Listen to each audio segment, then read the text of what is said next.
Welcome to the 2023 SUSE CP Conference, the Edge of Opportunity podcast from St. John's, Newfoundland and Labrador.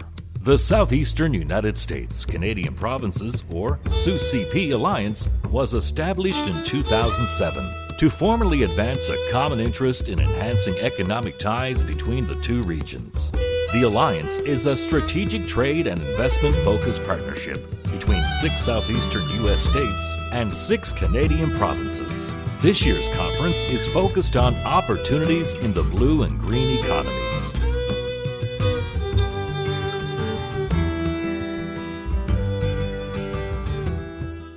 And welcome back to the Edge of Opportunity podcast here at SUSE CP 2023. I'm Alan Dale. With me as always, my good buddy Jerry Carew. We are Gale Force Winds. Wonderful to be in conversation with people that are attending this conference, both from the Southeastern United States and our Canadian provinces. Robert, why don't you go ahead and introduce yourself? Tell us what you're up to. Sure. I'm Robert Long. I'm Director of Chester County Economic Development.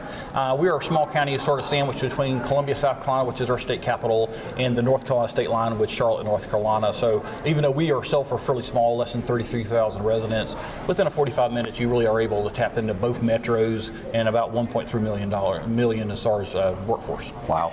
What's Chester? What's it known for? What are your... So historically we were a textile community. Okay. And we had textiles all over the county for the most part, with a couple of exceptions. The textiles are now gone. While the textiles are gone, we are still very much a manufacturing community. We sort of tout ourselves as the #1 manufacturing county in the Charlotte region. Over 46% of our private sector workforce actually is in manufacturing, which is the highest. And if you look at sheer number of actual manufacturing job growth, again, we're #1. And so whereas a lot of communities closer to the city of Columbia or city of Charlotte are not as friendly to manufacturing as it may have been once upon a time, we ourselves, that's our bread and butter. So what type of manufacturing are we talking about? Sure. We really have diversified, I guess, over the last several decades. It's really like metal products, wood products, rubbers, plastics, chemicals. We got quite a few chemicals, as well as we actually have a tire plant with GT Tire, which is a Singapore-based company that is making passenger and light truck tires. And then we have this emerging food and beverage sector. One of our big announcements 2 years ago was the East Coast hub for E&J Gallo Winery. Although phase 1 is actually vodka, not wine, but they are going to be over $400 million investment, almost 500 jobs. 1.5 million square foot facility. Wow. They just started production in April and are ramping up. They should be about 280 employees by the end of the year. So very exciting for us. And same thing, we have some attributes I think that really bode well for like projects, because we have the dual rail service, which is pretty unique, at least in the Carolinas, and we can handle very heavy natural gas loads too. So if you have ovens or furnaces or things like that. Wow. And so access to market, as you say, you're sandwiched between in and out of your community pretty easy? Sure. I mean, obviously, I'm actually here representing the I-77 Alliance, which is a 5-county region. So obviously, the I-77 splits our county in half. So that provides very good north-south connectivity. We're still only a couple hours from the port of Charleston, so we're pretty close to the port as well. And we do have quite a few of our industries that are pretty heavily reliant upon the port access. Even with E&J Gallo, I think they were looking at over 20,000 TEUs a year, bringing in imported products from around the world as a global company. So what did you hope to gain out of SUSE CP, and were you successful in doing so? Sure. So we've spent a lot of our time focused on a couple of countries from a foreign direct investment. We're small. We're basically a 2-person operation. And so we focus really on Canada and Germany. That's because we have some great direct flights out of Charlotte Douglas International Airport, at least to Canada, both Montreal and Toronto. And so I think it makes a lot of sense for us to focus on places where we have that good connectivity. Yeah. It has paid some dividends. We actually earlier this year, one of our large announcements was a Canadian company, a company called ICO Industries, or IKO Industries, roofing company. For us, pretty nice project, $363 million, 180 jobs. It also reopened a former fiberglass plant that had shut down just before COVID. So it's starting to pay some dividends, and for us, we're just trying to get our name out there as a small county. We're kind of fighting tooth and nail for those opportunities wherever they arise, and I was able to attend SUSE CP last year when it was in Savannah, Georgia, was really impressed with the way the program was structured. And same thing, came here. Actually, this is one of the few times I actually brought my spouse.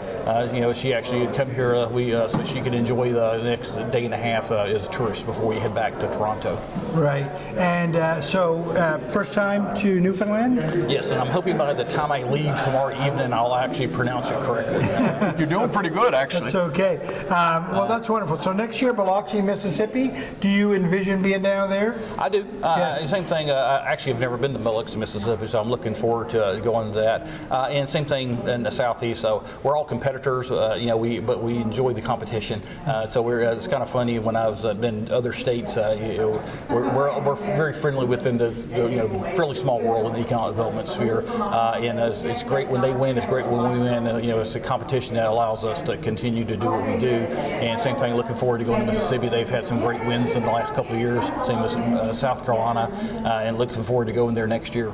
Robert, what would be your ideal kind of client to set up shop down there in Chester, and what would your pitch be to them? Sure. Well, I think from a foreign direct investment opportunity, it's maybe companies that already have a clientele in the South. Maybe they already have a customer, and that customer demand is growing to the point where they need to establish either a logistics location or maybe some sub-assembly or some sort of manufacturing value add to that process.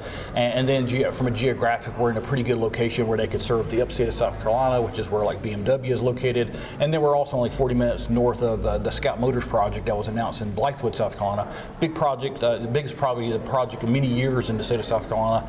$2 billion, 4,000 direct jobs. Basically, it's going to be an EV assembly plant for their SUV. We're 40 minutes away. We're in a great location to go after some of that supply chain. And my guess is there is a fantastic supply chain of automotive in Canada, and maybe there's an opportunity for them to follow these opportunities to South Carolina, and why not Chester? I got to tell you, you've really opened our eyes to Chester, and it's no doubt that Chester's open for business. Thanks very much for being on the podcast. Sure. Thank you so much for your time. Great job, Robert. Thank you. Thank you for tuning in to the 2023 SUSE CP Conference, the Edge of Opportunity podcast from St. John's, Newfoundland and Labrador. The 2024 conference is taking place in Biloxi, Mississippi, and we look forward to seeing you there.